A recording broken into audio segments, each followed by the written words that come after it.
Now, as the world battles a new wave of COVID-19, France is witnessing a surge in bird flu infections. Now, in a bid to contain bird flu virus outbreak, French government has decided to cull hundreds of thousands of poultry. The flu, if not contained, will become the fourth major outbreak in the country since 2015.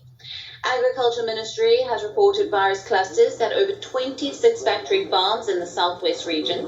Meanwhile, they reported 15 cases in wildfowl and 3 at barnyards.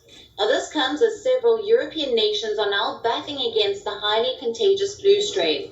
This as Belgium and Britain have announced the outbreak as well.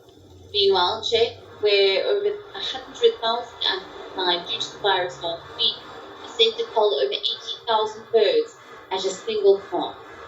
Now, France reported its first in the southwest on the 16th of December. The government has ordered farmers to keep poultry indoors. France witnessed a massive wave last winter as well. More than 500 farms reported mass infections. Authorities had to cull more than 3 million ducks in its southwestern duck breeding region. Due to this, the government had to spend billions of dollars in compensation.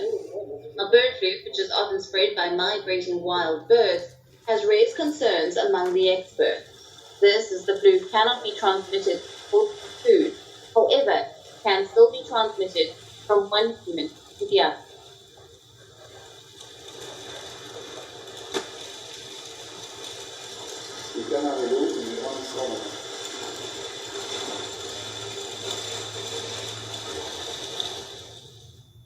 We are now